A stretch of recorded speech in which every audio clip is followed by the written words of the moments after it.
Hi, my name is Ashley. I'm a writer, producer, and I pray to God I don't have COVID right now. Sorry. Hey guys, it's Kelly. I'm a self proclaimed book nerd, a writer, and I just cheered for everybody black in the Olympics. Yes. Hey, y'all, and welcome back to the Books We Should Have Read podcast, the show on a mission to get adults who typically aren't into reading through the exploration of Black literary classics. This pod is an extension to the BWSR community, and you can find our complete book list for this season at booksweshouldhaveread.com. Tune in each episode as we discuss what we liked and disliked about these reads and whether or not they're worth your time. I think you are a resident summarizing person because you're so good at it. I'll jump in if I can, but do you want to summarize this? Okay, first of all, let's talk about how I have turned Ashley over to the beauty that is romance novels. Because, guys, this is our romance series. So excited for this. Ashley is converted. I am. So this is great news. And our first novel in this series is Real by Kennedy Ryan, who is phenomenal. To me, she's the best romance writer. Because she's just amazing all across the board. So Real by Kennedy Ryan is about a famous director. He's a Black director who's working on his next big film, and it's going to be a biopic. And he's been searching for his lead actress, and he ends up finding or discovering this actress named Neva Saint. Cannon Holt is our director. Neva Saint is going to be our heroine / just one of the best written characters I've read in a long time, especially in a romance novel. And he discovers her, in New York City. And long story short, this amazing relationship develops between the two of them. And you kind of get to see two people get to know each other, fall in love, but also you learn about directing. You learn about this story within the story that was brilliantly written, and this cast of characters. And I just felt like I could picture the hard work, the talent, and everything like that. Like, this is my first time reading a romance novel that was set in like Hollywood, basically, right? In the Hollywood machine. And I don't know. Like, this summary is not going to be great because it's just so good. I just need you guys to stop everything, read the book, come back and join us because it has all the feels, all of them. Read in a very, very long time, Mm-hmm. and I'm never going back. Like, I want to live here forever.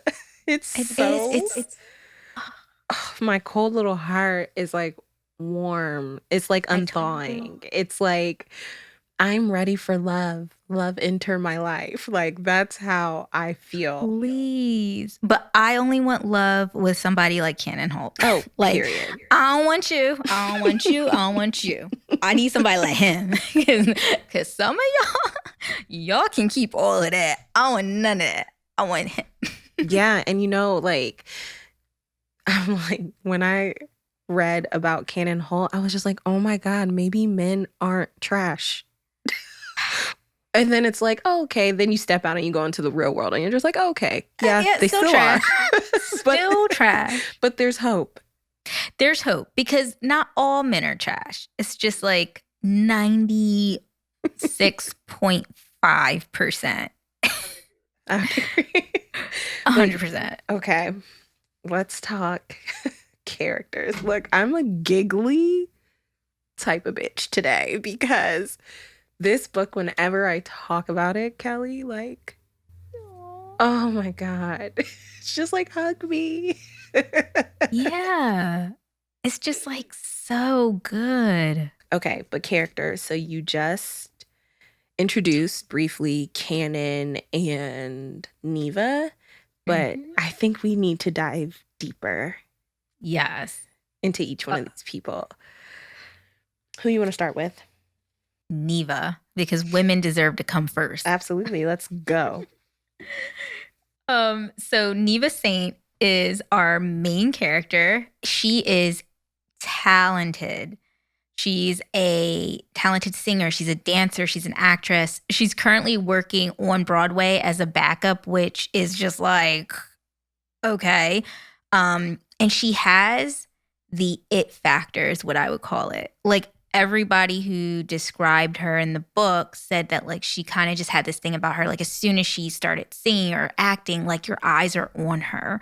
And at the same time, she's got all this talent and living out her dreams, because her dreams were always to be an actress or a singer and just use this God-given talent she has. But at the same time, she's dealing with a lot of unresolved issues at home with her mother and her sister, which, you know, we can talk about as we get into the actual novel. And yeah, she's kind of melts the ice cold heart that is Cannon Holt, who Cannon Holt is like, dear God, I can't wait to hear who you think would play him in a movie. Girl. Because he is described as like just this tall, fine brother. Like, Lord. And it's like almost like, I think Neva describes him as like when you first see him, like you wouldn't think he's like, you think he's like average looking. And then it's just like, but when you really start looking at him, you're like, oh, wait, no, he's fine. Fine. Fine. And he is a well-known director, and he got like his breakout. The thing that made him famous was he did a documentary about his mother, who was a photographer, a well-known photographer, who, as she was dying, he did a documentary called The Magic Hour, and it became a hit at like all the festivals, like Sundance, Tribeca, like it just kind of put his name on the map. And then after that, he's also had like hit feature films. And then eventually, because there always has to be something that turns a character into a cold-hearted person, he had a very toxic relationship with an actress in the past, and he's kind of sworn off that he would never, ever have another relationship with an actress again. And enters Neva Saint, who is just like all these amazing things. And he's kind of like, wait, what? Mm-hmm. What am I going to do? And to say that, so Cannon's mom was a well-known photographer who raised him. He was raised by a single mother, and her name was Remy Holt. And she was a renowned photographer, and she had MS, and she passed away when Cannon was like in his early 20s. And I loved her inclusion in the book because there was like a lot of small little pieces of like, Cannon is a great man because he was raised by a great woman. I'll just say that. And she fought so hard for him to understand that he has this talent and he's amazing, and to keep living his life even when you have these obstacles in your way. Like she was dying from MS, and she every day made sure she got out and was able to see the sunset, and she would call it the magic hour. And she would always like bring out her camera and take pictures. And I don't know, she really resonated with me, even though like all of her like appearances in the novel are flashbacks for Cannon. It's just she has such a presence throughout the novel, and I think that was really beautiful. Yeah. Oh, I'm just taking everything you're saying in, and I'm just like, yeah. Okay, so should we go into Neva's family, or do you want to go into... Who else do I have? Okay, I have her family on here. Okay, so Neva has an older sister, Terry, who she had a huge falling out with when she was a senior in high school. Wait, did you say Carrie or Terry? Terry. Okay, yeah. Yep, her sister Terry, who she had a huge falling out with in high school because her sister slept with Neva's boyfriend, Brandon, and ends up pregnant. Like she didn't even just sleep with her sister's man, but she also got pregnant by him. And it destroyed their relationship, to be honest. Now, Ash, maybe you can speak, because I don't have a sister. So it's just like, because these two sisters had this amazing bond, and that like it broke them. Like Neva left home, went away to college, and never came back, more or less. Sorry about that. Mhm. Yes, that relationship. Okay, so first off, Neva and Terry, they were like, I like to call it nice nasty with each other. Like, so even though Neva looked up to her sister, her older sister Terry, like Terry felt, I should say maybe most of the nice nastiness was from Terry to I would say all of it Neva. was, because Neva never even realized that her sister had felt a type of way about her. Right. But they weren't, so that made them not as close as, like, I can't say sisters should be, but ideally you would think sisters would be, right? Mm-hmm. And so it was unspoken. And so that, like, looked at Neva as if she had everything, and Neva looked at Terry as if she had everything. But the difference is that Terry wanted what Neva had. For sure. And I think in Neva, the way she looked at her older sister was like in an almost like hero worship way. Like, I just want to be as pretty as her and as cool as her. It wasn't in an envious or nasty way, but it was definitely that way for Terry. Like, Terry thought that Neva was the most beautiful, and Neva got whatever she wanted. And the guy that she wanted. Yeah, the guy that turned her down and went and wanted to date her little sister, her younger sister, and she couldn't handle that. It was crazy. I was honestly like, when I saw how that was, I was like, dang, I'm so glad I got a brother. You know what? Let me back up. Terry has some self-esteem issues, and that was the problem. And that was the problem. It was never Neva. Neva had no idea. As an older sister with a younger sister, I look at Chelsea like, oh my God, she's so... Let me not say my sister's name. I look at my sister like, oh my goodness, she's like amazing. She's the dopest. She's that. Oh my gosh, I just want to always be around her. Let's hang out. Let's hang out.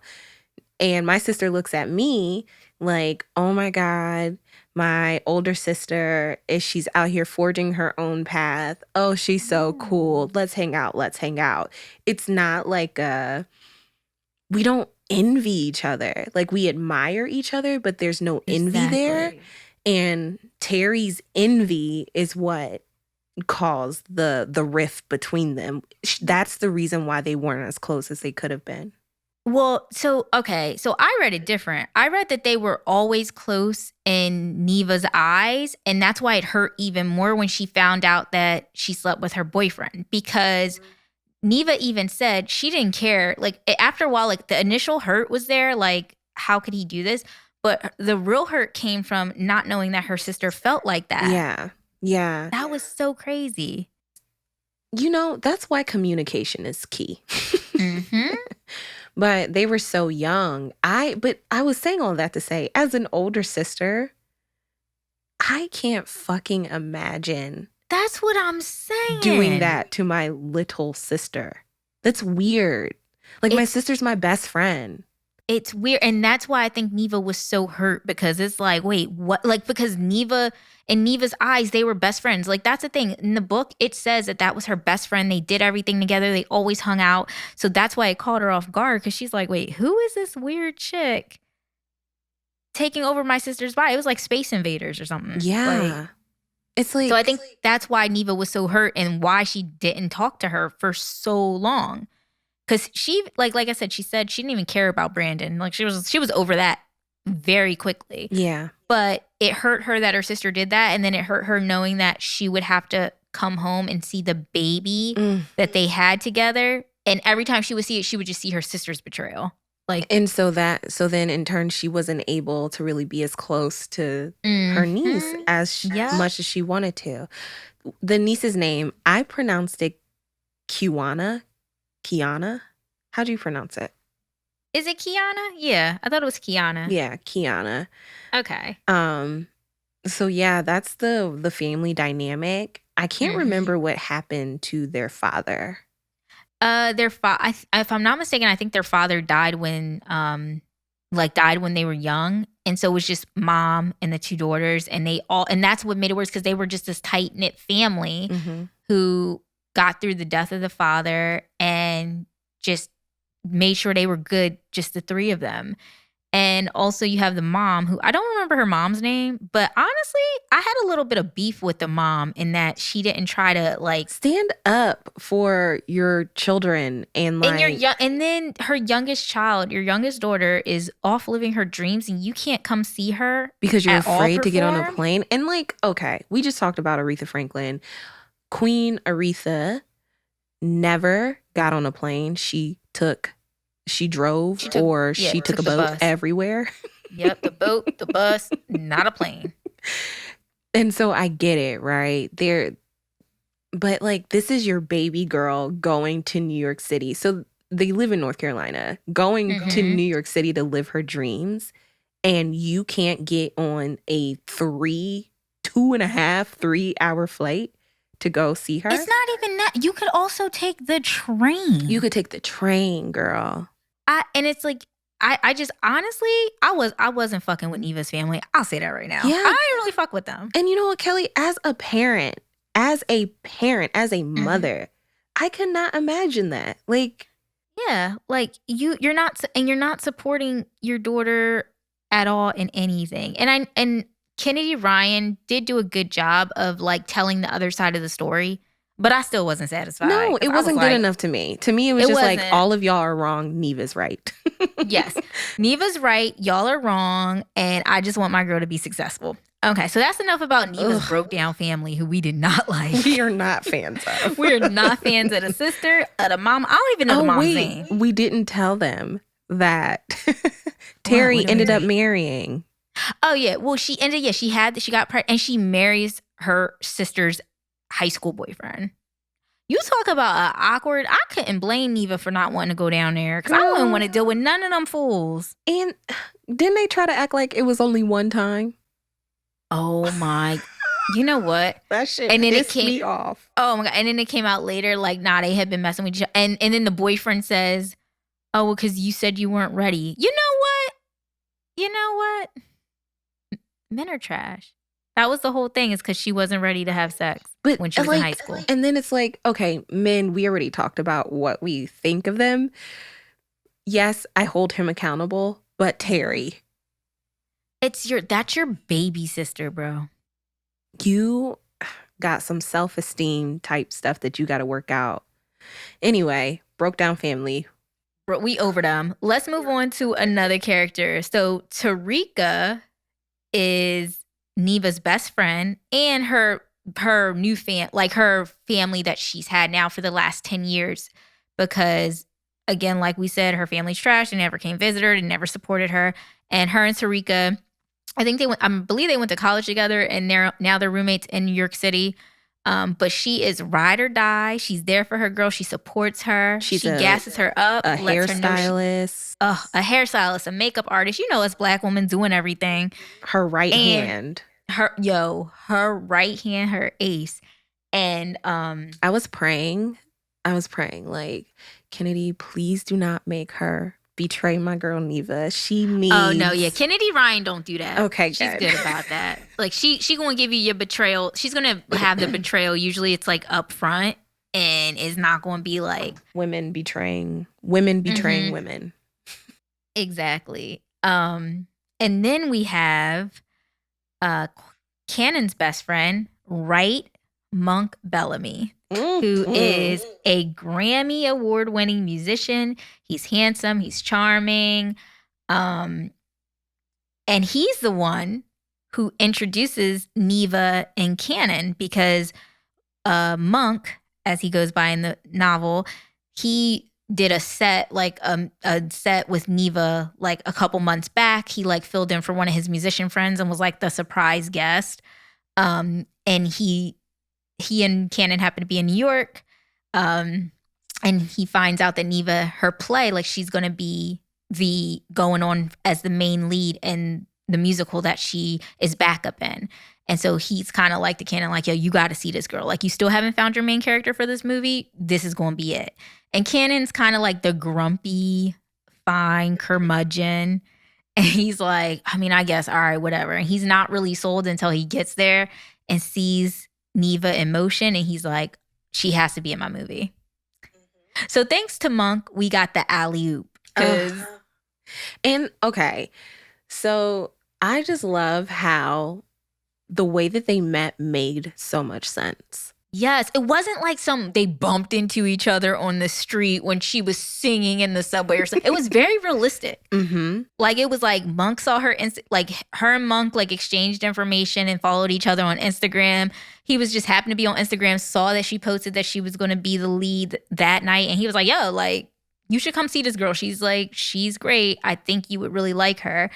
And then they went and saw it. And then Cannon was blown away, but you know, he's cool, calm, collected. So he didn't really want to show that at the dinner. Because he was kind of a jerk when they first met. I don't know. Here's the thing. But he was fine. Though. He was so fine. Okay, so personal story. I went to my friend's event. Excuse me. I went to my friend's event this weekend. And like, he is a DJ and he is a travel DJ. So he gets like these gigs across the country and stuff. And so he has this residency here in the city. My really, really, really good friend, right? Now, you know me. I'm not a partier. I'm not on the scene or none of that. I'm so proud that you went. Me even too. Though you might have COVID now. Well, he promised me because of my anxiety. And I had anxiety with crowds before COVID and it just got worse. So he promised me that I can sit in his section. So he gets like this VIP section. Nice. It has couches and he promised me that I can sit there the whole night and he would make sure I had a bottle of rosé. I'm not going to say his name, but yo, when I come and visit, friend, that's the type of treatment I want. So, but also make it a bottle of vodka. Yes. And then, you know, Toya took the pictures. So she was so Toya is now his photographer for like his events that he has in the city. And so she was there. Are we allowed to say his name or no? I don't want to say his name. Okay, we won't say it. Shout out to Friend. Shout out to Friend, who is a supporter to the point where he purchased our mics. Thanks, Friend. Yeah, he's so dope. Okay, anyway. So I go to this event. Toy is there already. And people start spilling in. And they're trying to come around. Like the guy who runs like this poppin' party here called Jerk and Joloff was there. And he's like at the DJ booth with my friend. And people are, you know, they want to come in and be seen. And so they're going up to him and saying, hey, and then coming over to the section. So one of the Friend is famous. Friend is cool. Like, and so people are trying to figure out, oh, who are these people sitting in the VIP section? And it's literally me and like my friends there, like people who are more on the scene coming to talk to me because like I'm never out and they're trying to figure out why the fuck Ashley is here. So this guy who's trying to be like get to know people on the scene. He doesn't know who I am. So he comes and he sits down next to me and he like starts like talking my ear off. And I'm like, bro, I had to say to him, like, I'm super blunt, so please don't take this the wrong way. But like, if you want to be on the scene, you don't need to talk to me. Like, yeah, like I'm not the person that's going to get you like any type of like nothing. I have no like in this. I have no pull in the industry, bro. I'm just here.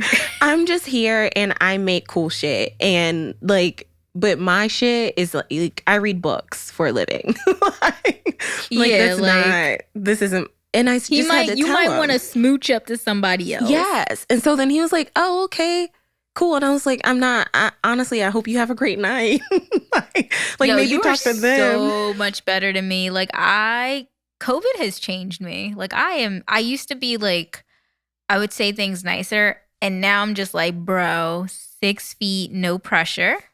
And also, I can't help you. Like, I'm so Like I was with my mom today and we were in the store and some guy walked by. It was like, I don't know, it's a really tall guy, comes walking by us and I'm not even paying attention. I'm trying to get to the line and get up out of there. And my mom goes, he just said hi. And I was like, who? And she's like, that man that walked by. I said, for what? I don't know him. That's how it is. And my mom was like, well, Kelly, I said, Mom, I don't know that man. Like, why are you talking to me? Like, and then I was like, wow, am I a horrible person? But also it's just like, I mean, I don't know. Maybe that's because I feel like people always say East Coasters are mean, but it's just not that. It's also like people have tried to men have tried to kidnap me in parking lots. So, sir, don't be saying hi to me. Yeah, it's just weird. But I said that to say, going back to how Cannon, he gets invited to this dinner after the party and everybody there knows who he is and people are like smooching up to him and he's just like not here for it. I totally understand it. Because in that moment, put it that way. In that moment with that guy, I'm just like, bro, I know first off, I don't do fake shit. And I'm terrible at small talk. We're not mixy. That's what we used to call it in college. Not mixy at all. I'm not mixy. I'm terrible at networking. And it's just because I just don't do fake shit. And I just I don't talk to people with the intention of them putting me on. Like, that's not how I do things. And so, like, I knew why he was talking to me. And so, like, I understood why Cannon was so standoffish with these niggas. Like, I know why you're talking to me. You're genuinely not interested in me. You want to be in my next film. Yep. And he was very like that the whole night. And so to the point where Neva, who doesn't understand that, was just like, all right, I guess. And then when he kind of introduces himself or says something to her when he's leaving, she's like, oh, okay. Because he actually had something to say. And Cannon reminds me of myself, as in, like, we're extremely direct. Like, we say what we mean and we mean what we say. And, like, if we don't have anything to say, we won't say anything at all. True. And so I did not think that like, Cannon was an asshole. You will not feel no type of awkward silence. We will sit there in silence. Ashley will sit there and let other people get uncomfortable because she will not feel that silence, boy. And I've seen it happen. And then me, I don't care enough. And I'm fine with awkward silences. So now you stuck. So you see that happen. That is so true. It's just like, I just don't know how to be mixy.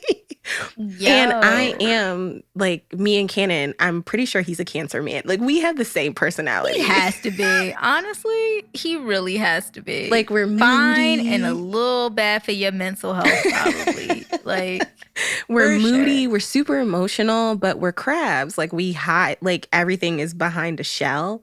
And, like, I envisioned myself at that dinner. And I read this before this moment at this event happened, right? But, like, I read it and I was just like, oh my God, that's me. Cannon's me. Yeah, no, he's definitely got to be a Cancer. Yeah. Now that you say that. But how do we get on that? I feel like we got here. Oh, because we were talking about how Monk was the intro. Oh, yeah. How they met was so perfect. It was so perfect. And that's the one thing, too, I like about romance novels and light, fluffy feelings and stuff like that is because we can go off one tangent because it's so relatable, like, this book. Like, the interactions between people, even though neither of us are actresses, just that, like, the things Neva went through and, like, how she was, like, literally busting her ass. Yeah, it's, oh, God. All right, we got to move on because I'll just keep talking about these characters. Okay, so we set the scene. Monk introduces our Cannon Holt and our Neva Saint at her Broadway show and then later at a dinner. Mm-hmm. And Cannon goes up to Neva and he's just like, what's poppin'? Well, he was a lot more chill, but and he smooth. Was way more smooth and was just kind of like, what did he say to her? Dang, we got to start recording these right after we read them. Because we do. I remember it was something that was very, like, I think he just said you did great tonight or something. And she was so surprised because he hadn't said anything to her the whole night. He'd been on his phone. He wasn't involved in any of the conversations at the dinner table. And he just said like, you did great or something. And she was like, oh, okay, thanks. And then fast forward a couple weeks later, she gets this call out the blue from him. Like, I want you to audition for my film. Mm-hmm. Mm-hmm. Mm-hmm. He knew then that was his style. Oh, he knew he was casting her, and he asked her to audition because he needed to win over the casting director, and he needed her on film to win over the investors in the film because nobody wanted to cast a no-name actress in this big budget, huge like Hollywood film. And he shared, you know what I liked about Cannon? And he was just like, all right, if y'all won't, he's like, you guys been looking for an actress for 6 months. I just found one. And if you guys don't go with the actress that I want, I'm walking away. Period. And Autumn, all those suits were like, wait, hold on. And they were like, wait, you don't got to do that. And he was like, I'll do that if I can't get her casted. Oh my God. And I love that about him. Like he was ready to take his stuff he's ready to take his film elsewhere. Cannon is me. You will not compromise the vision over here. Like, I completely understood that. Like, there's negotiation. I said what I said. Do you want this hot fire or not? Exactly. And it was just like, I thought that was so, I don't know. I just love that about him. Like, I was just like, just a great character. And I love that he stood behind his art, right? And he envisioned, as soon as he saw Neva, he knew that she would be Desi Blue, who we can roll in because that is another character in this novel. I love that name. That's I have a little cousin. That's her middle name. I love that name. Odessa, Desi Blue, who is an unsung hero. We have so many of them in Black arts. So many. Oh, that's why I love Cannon so much, because like he does his research. He like wants to celebrate. He's dedicating his career to celebrating these Black heroes. Oh, yes. And I'm like the Desi fangirling. I'm sorry. No, you're fine because everybody's going to fangirl over or fanguy over this character that is Cannon Holt. So Desi Blue is who the biopic that Cannon is in the process of directing the film is based off of. She was this amazingly talented singer during the Harlem Renaissance. And she kind of just got her start accidentally. Like she was like a coat check girl or something at first. And then she ended up, meeting one of the musicians who was like, yo, you should try singing. And it just went from there. And it took her over to Europe where she stayed and she lived for years. Because if people don't know, back in those days, a lot of Black musicians and singers, they all went to Europe. You think of Josephine Baker. Like they all went to Europe to further their careers because especially they went to France, a lot of them Paris. So like if you think about Josephine Baker and all these other Black artists. James Baldwin, they all went to France to further their careers because Parisians, they did not care what color your skin was. If you could sing, if you could play an instrument, if you could dance, if you could entertain, they didn't care. And they were treated like first-class citizens. Whereas in the States, there was still lynchings, mobs. They were still treated like dirt. So Desi Blue spent, I think about 10 or 15 years over in Europe, just becoming this huge sensation. Like she attained all this wealth. She had like this beautiful home. She had servants. And she ends up coming back to America. And she comes back to America and lives a very normal life. But all these amazing things she did, this part of history that she was part of this huge history and nobody knew about it. Yeah. So, and her reasoning for coming back, she had a sick family member. I think it was her mom or someone was dying. Yeah. And then she dedicated the remaining part of her life to like fighting against injustice. Yeah, working towards civil rights and helping with the movement, which I think is so noble. Because I'm like, honestly, if that was me, I'd have been like Josephine Baker. I would have bought me a castle. Girl. And been like, bye. Peace. Because why? Because it's like, but you know what? She saw the bigger picture. She did this for her people. And it's like women and men like Desi Blue are the reason that, you know, us as Black people are gotten as far as we have, and we still have a long way to go. So it's important that we carry that torch. And that's why I love our history so much, because Desi Blue is just an example of like a gazillion of them, like who have such an impact on our history. But because Black history is rarely recorded, and if it's recorded, then sometimes it's inaccurate, because girl, we can go shout out to Zora Neale Hurston for being one of the first anthropologists to give a damn about Black American life. But Desi Blue is just one in a million of these unsung heroes that we know nothing about. But yeah, that's why I love us so much, because there's always something new to discover. Always. Oh gosh, we're just great. Oh, we're so great. Okay. Desi Blue. I don't think I have anybody else on my list. Do you? Who else? Verity. Do you have anybody else? Who? Verity. Oh, see, okay. This is why I like when we read books, because I mean, she's a minor character, but I get it because she's gonna have her own book. Yes, that's why it's important. I didn't really care about her enough. Okay. You know what it was? Because I picked a side, and it was Monk's. That's why you picked Monk's side. Yes, because he was hurt. He was hurt over her. He was hurt over her, but we only hear his perspective because we're only getting Canon's story. To be fair to him, he didn't ever say what it was. No. But I like Monk more. Oh my God, I totally like Verity, and I totally took her side, and I didn't need to know nothing about her. Well, now you picked a side, and so when we read their book, when it come out in the fall, you stay on that side, I'm going to stay on Monk's side. And that's because I support Black women all day, every day. Yeah, I do too, but also, it sounds like she did something fucked up. I don't know. So, I think it's only because we get Canon's side of the story, so of course we're going to know more about Monk. Canon doesn't even know what happened, because they won't even talk about it. No, that's what I mean. Like, because the book was about Canon. True. We're getting Monk, who's closest to Canon, and we're only seeing. I don't think, and you know what it is, joking aside, it was probably a miscommunication and everything like that, but I'm a ride for Monk. Okay. Because he helped discover Neva. All right, look, we're going to take a poll. I'm on Team Verity, and I need to know nothing about why this woman got a mean scowl for this man. And why he also got, like, he also looked at her like they don't even, like when you talk about, bitch. Like, to the point Cannon had to ask, like, y'all gonna be okay both working on this? Is this good? And they both like, yeah, we straight.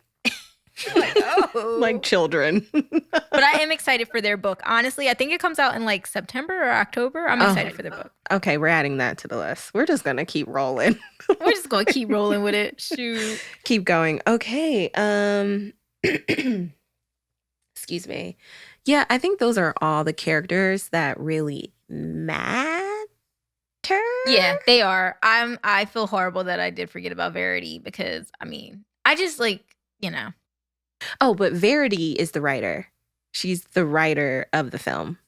Yes. And Monk scores the film. So even though Monk and Canon are like best friends, Monk is a part of this world ultimately, because so much so because he plays a major part in scoring the film. Oh yeah, and he also, that's what he does professionally. Like, he's this amazing musician, but he also scores a lot of films. He works on albums. Like, he's like, picture the guy that can play every instrument, like super talented and also very good looking. Mm-hmm. I am looking forward to their book, actually. Me too, because I need to know what the fuck happened. Yeah. Oh, me. I was like, wait, I need Kennedy to tell us chapter 1. Seriously. Don't give me nothing at the end of the story. I need flashbacks. I want to know chapter throughout. 1. I need context. I need everything. But yeah, those are the characters. Yay. Wait. Do you hear that? That silence could be filled with an advertisement for your new product or brand. Email us at info@booksweshouldhaveread.com if you'd like to be a sponsor for and have your ad placed within the Books We Should Have Read podcast. We can't wait to welcome you to the family.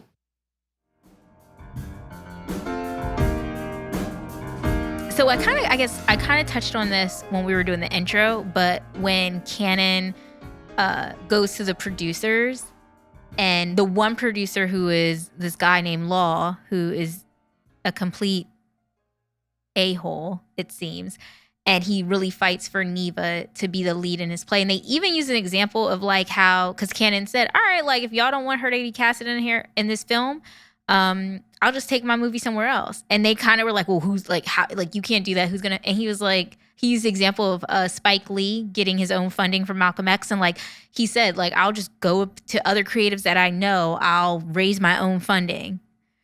And he brought up Spike Lee with Malcolm X. And I was like, that's right, Cannon. Let him know. We're not sure she's the right fit.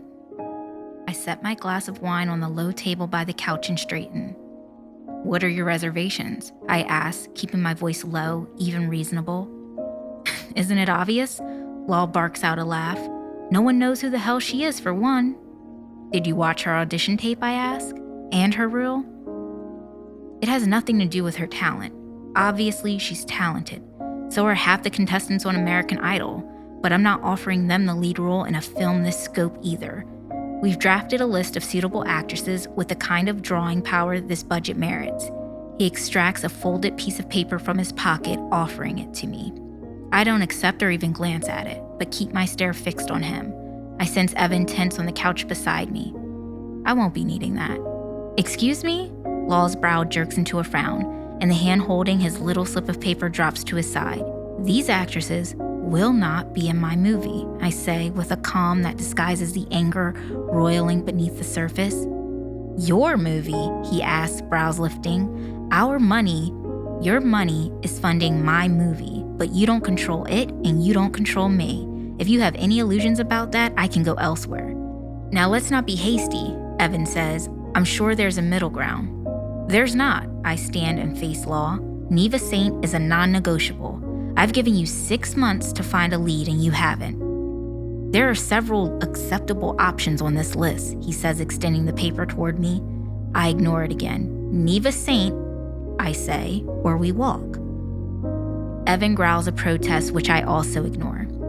Think long and hard before you say more, Holt. Law's polite veneer is thinning, and his irritation, his condescension, starts to show. You think I need you badly enough to let you ruin my movie? I scoff and shake my head. Do you know what Spike Lee did when the studio tried to pull the money for Malcolm X because they wanted it shorter? No, what? Law answers cautiously. He went to Black leaders, entrepreneurs, creatives, athletes, and asked for help. He secured the financing himself from the community who most wanted the story told. I assure you, I will have no problem raising money to tell this story. I nod to the piece of paper hanging limply from his fingers. You try to give me that list one more time and I don't stay for dinner. I walk out that door and I take my movie with me. I bend down and grab another dumpling. So what's it gonna be? Because it's like, once again, he like refused to let the suits and the corporate side of Hollywood dictate his creative process. And that's how we all need to be. Like Issa Rae is famous for saying this, but I'm sure someone else said it before, but like about how when you are starting a creative venture, why not tap the shoulders of the people who are, what is this called? When you're like this, straight across, instead of trying to jump up. And reach, That's, Because why wouldn't you?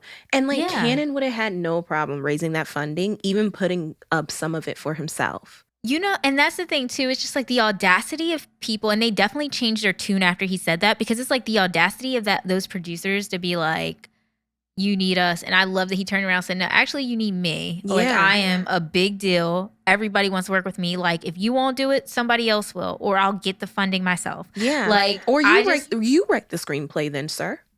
You write it. Yeah, you try to get this done. And I love that. I love that he's just like about his shit. He's just so fine. Oh my God. Okay, your section. Because then I want to talk about who we think would play them. Wait, you want to talk about that now or no? You want to wait? We can if you want. I don't know. You want to? Okay, let me do mine. And Do then yours, we'll go yeah. there.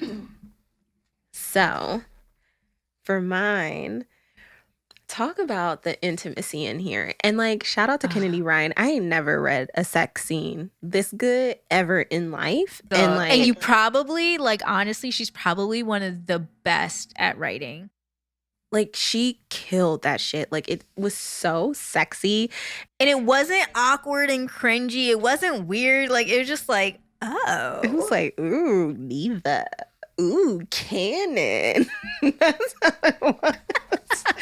So I just loved it so much. But there's a portion in the book where our main character, Neva, gets her, so she's dealing with an illness. Do we want to disclose that or do we want to save it? I think we should just say she's dealing with an illness. Yeah, let's just say it. Okay. So she's dealing with an illness in the story, and with this illness, stress really exasperates her side effects, I guess. Yeah. And in this part of the portion, it is really, the illness is really kicking her ass. And she's super embarrassed about the way that her body looks at this point. But Canon is like, oh, God. Once again, because she tries to like push him away, right? Yeah. And she tries to like, and he's like, I'm not going anywhere because I love you for you, not for like the way you look or your body changing. And then Neva is such, she wasn't trying to be so like a martyr in that sense. She was worried about him having to take care of her. Yeah. And not wanting to put him through what he went through with his own mother, in a sense. Exactly. But the way that he was just like, bitch, pipe down. I got you. Yeah. And Canon, he didn't feel forced. He didn't feel like his hands were tied. He didn't feel like I have to be there for her. Like, it was just like, I want to be here. Like, you're a part of me. We are partners in this. For the woman he loves. And it's just like, it was so romantic. It was. And when he takes care of this woman, he shaves her love.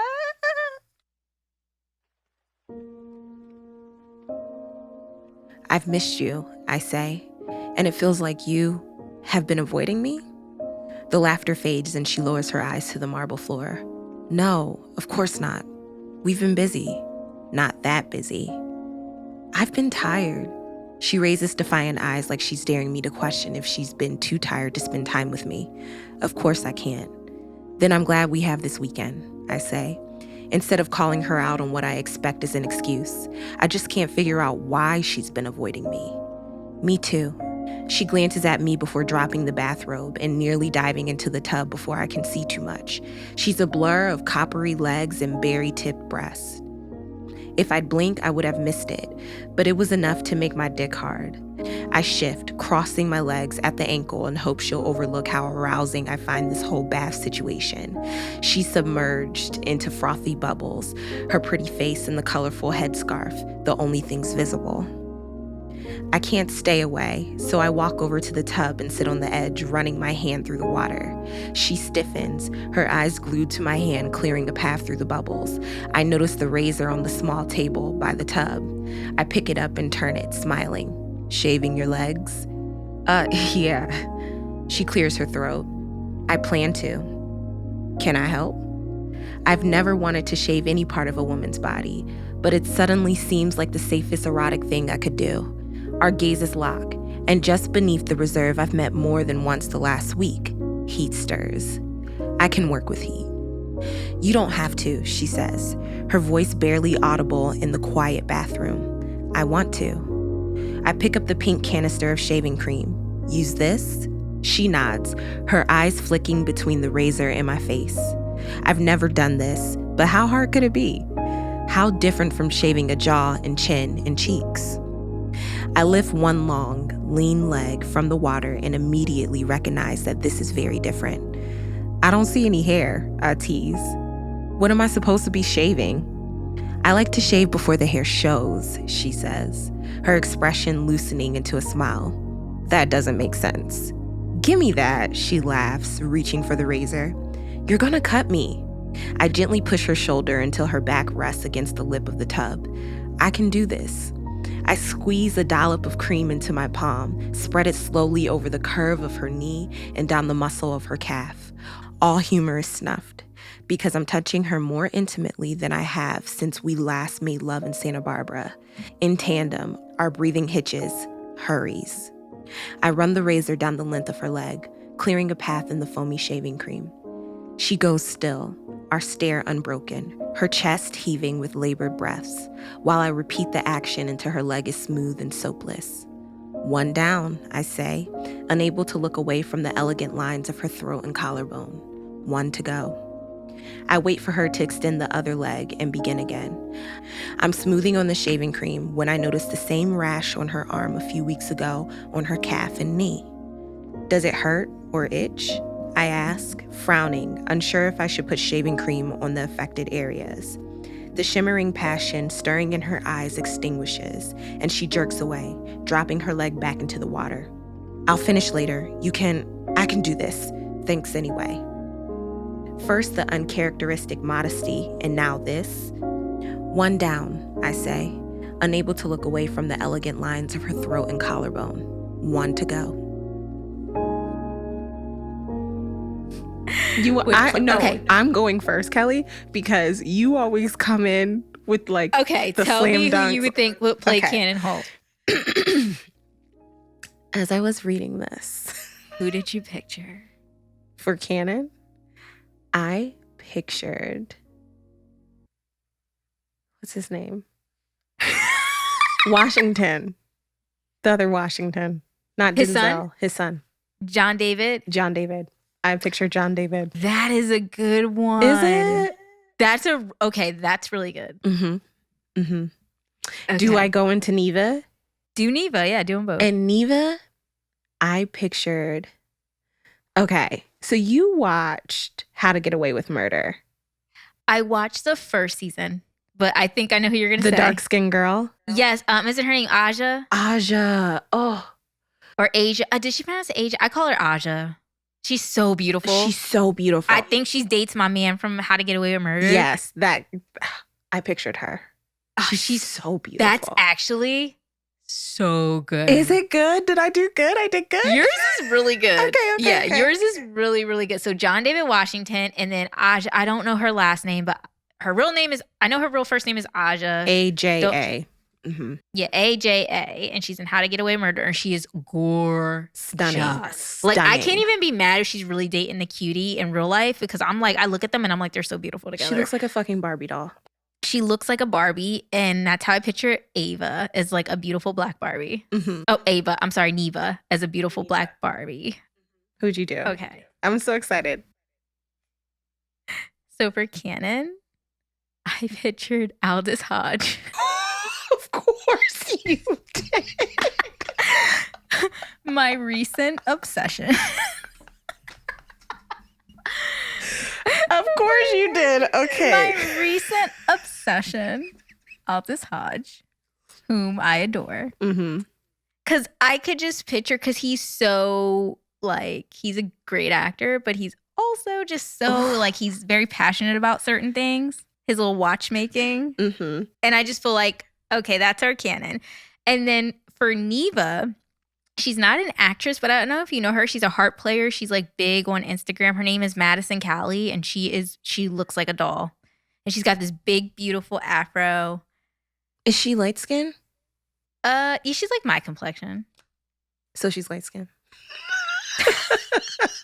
Excuse me, I am a caramel queen. I think I did see her. I've seen her before. When I was like, look her up on Instagram, just Madison Callie, and her last name is Calley. She's so beautiful, and I just pictured her as our Neva saint. And I was just like, this is her. Oh my gosh, I have seen her. She is she's stacked too. She is, first of all, face, amazing. Body on a 10. Talent. And she can play the harp. Like, that is she's a classical musician. Oh my God. Yeah, this is so good. I'm okay with this. Yes. Like, yes.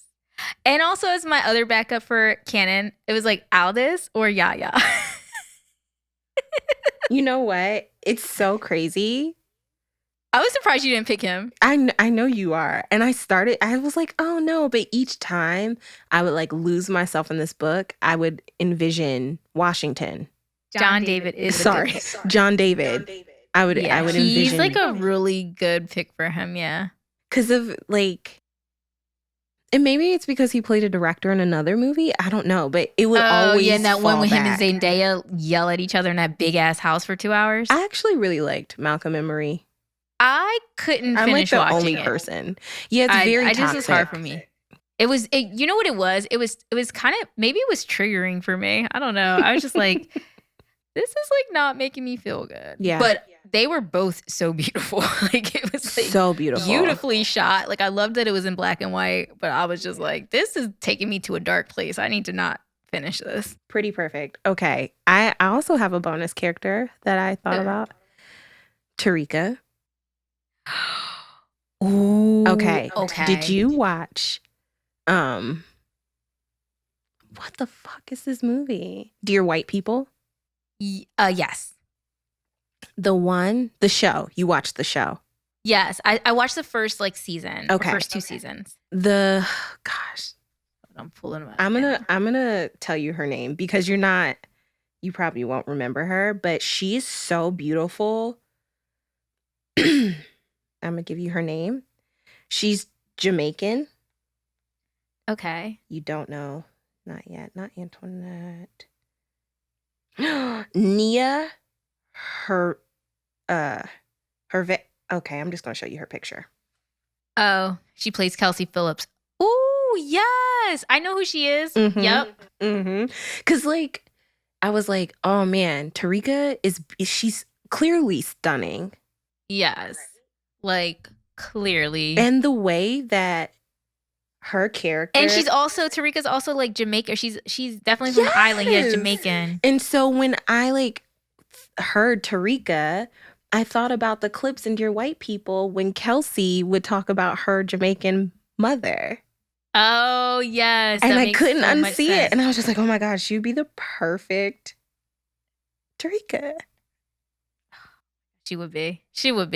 That's a good, like, yeah, she would definitely. I did good, huh? Okay. Because last time I just. No, last time you did good too. I thought our ones last time were good. I really like that one. I thought about who would play Remy Holt as my bonus. Because if they did flashbacks, like who I pictured. Who'd you picture? Okay, so I don't know her. I'll know her name when I see it. And I'm sorry, not Jamaican, Trini. She's Trinidadian. Okay.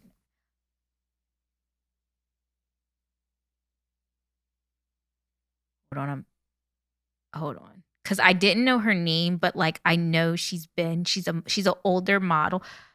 Okay. Joannie Johnson. She's this beautiful black model, and she's like in her late 60s, and she's got this long gray hair. Joanni Johnson. I think she did Ani Johnson. Joannie Johnson. I just pictured her as Remy Holt. Oh my gosh. You know who I'm talking Kelly. about? I just picture that being Cannon's mom. Yeah. Just like a dope black woman that is just confident, knows her shit, like confident in her art, and then raised a son who could also be confident in his art and confident in himself even when she wouldn't be around. And I love like in the book, like when Neva watches The Magic Hour, because she saw it when it came out, and when she rewatched it, she realized that his mom was always talking to him. Like she wasn't talking to an audience. Like it was like that was like her love letter to him. Like her goodbye. Oh man, we nailed this cast. Clap it up, Kelly. Woo! You know. We nailed it. Is there something you want to advertise on Books We Should Have Read? Email us at info@booksweshouldhaveread.com. That's info@booksweshouldhaveread.com.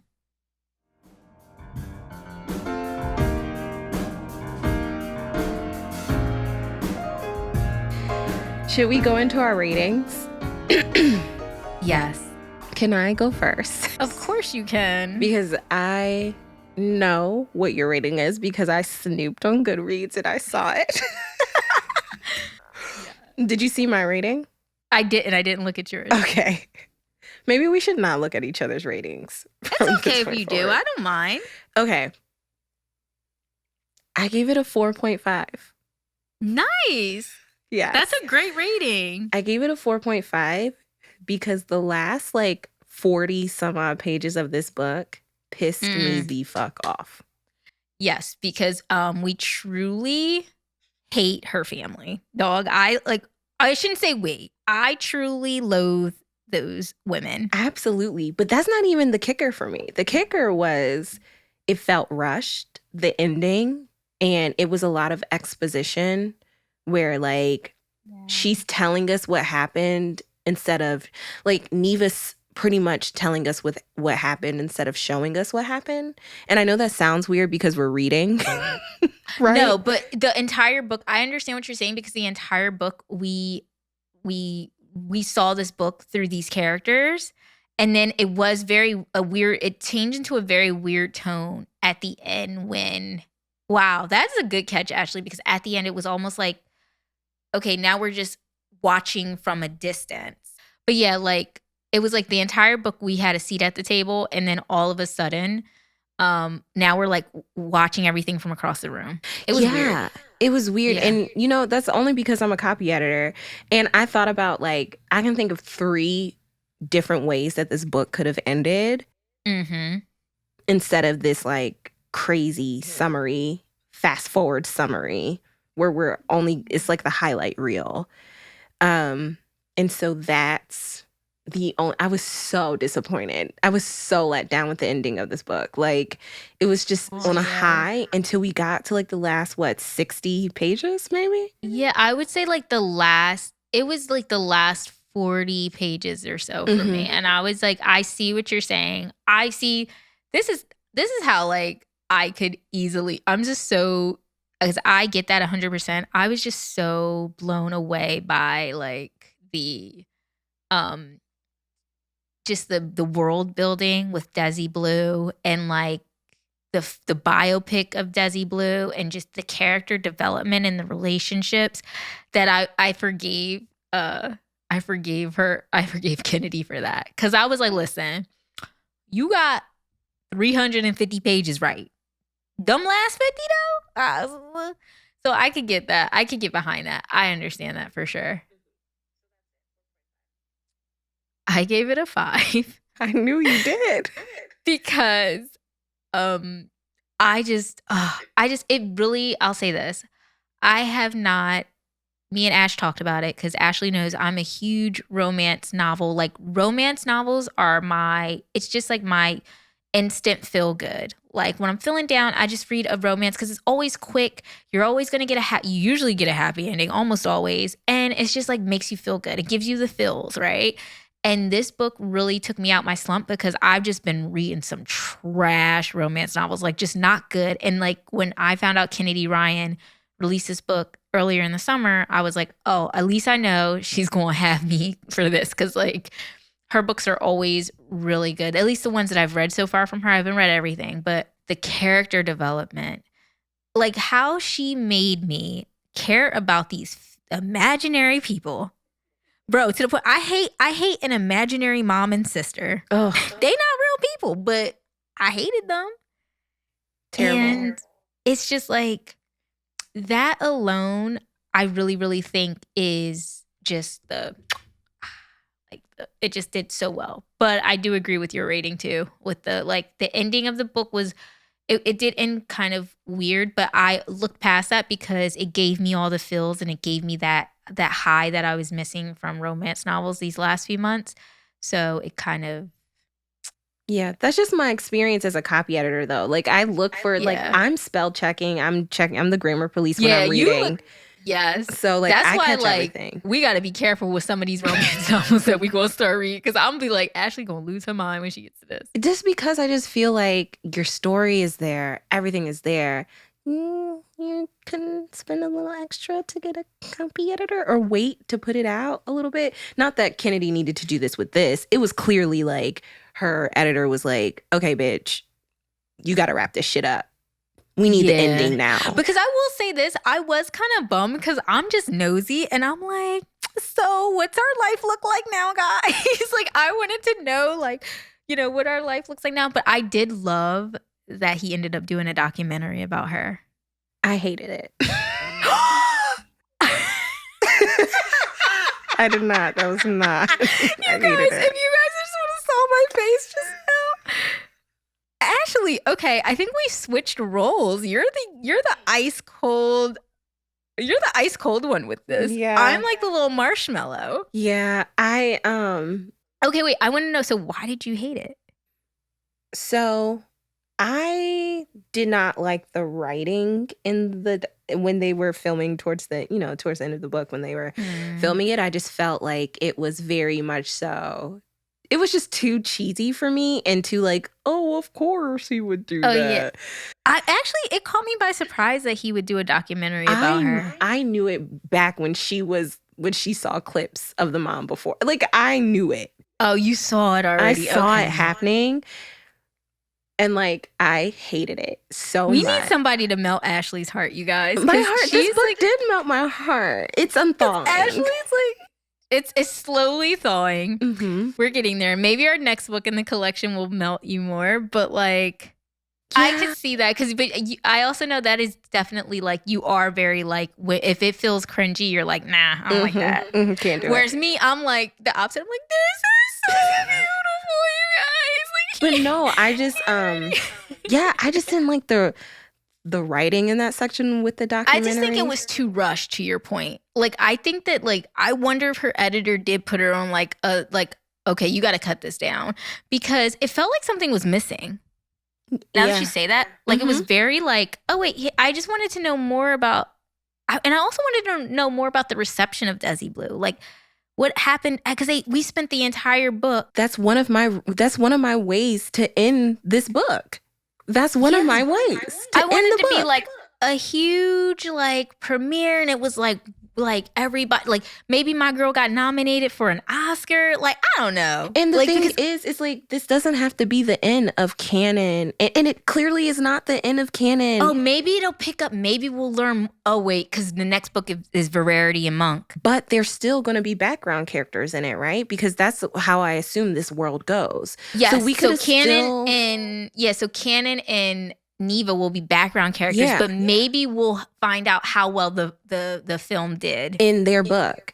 But what I'm saying is, like, girl, you didn't have to give us a summary of all life's events in these last 40, 50 pages, because we gonna know anyway in this other world, right? But you know what? That's what they do. Mm-hmm. That's what the romance writers do. You're right. I could totally like. I love that you have this perspective, because you really opened my eyes to things. Because like, I must have blacked out. I like blocked out that last part. I remember I wasn't really feeling it, but I did love that he did the documentary about her, because I thought it was romantic. God, I hated it so much, but that's why I want a man to love me so much that he makes a documentary about my illness and what I'm going through. which is so beautiful, but at the same time, it's just like, ill. Like, okay, no. Like, why do we have to end it on that note? But okay.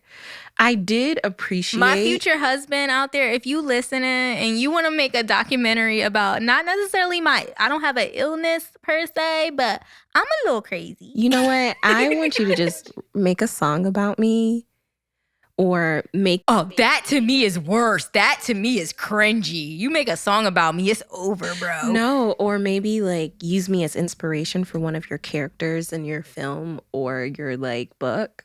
That shit is dope to me. Like, I don't want you to like, I don't know. I don't want to write me a poem, bro. Write me a poem. Oh my God. Write me a poem about me. Oh my God. Yeah, this was okay, but round of applause, because this book. It was so good. It was As you guys so see, good. we literally been chatting about this For like 2 hours. But 2 hours. Yes. Okay, so that's the end of this episode. Do we want to tell them what we're reading next? Because honestly, I don't know what order these are going to go in. Yeah, maybe we don't tell them what we're reading next, but you guys, that's the end of our episode of Real by Kennedy Ryan.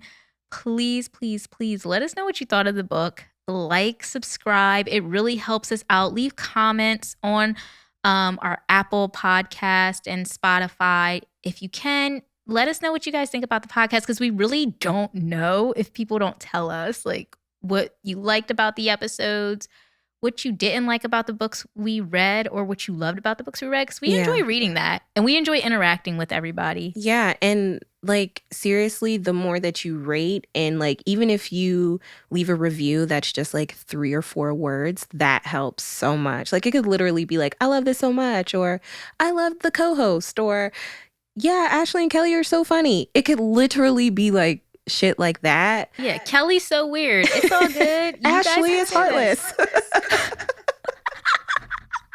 It could be anything. Like those few words, like that helps other people find us. Like that tells the algorithm, like, hey, we like other people should listen to these girls. So please, please, please rate and review. We love y'all. Thank y'all so much. And that is the end. Bye. Yay. Bye, guys. Hey guys, don't forget to like, review, and subscribe to Books We Should Have Read. And don't forget to leave suggestions for books you would like us to read for future collections. This podcast is a Books We Should Have Read production with sound engineering and editing by About Right Media.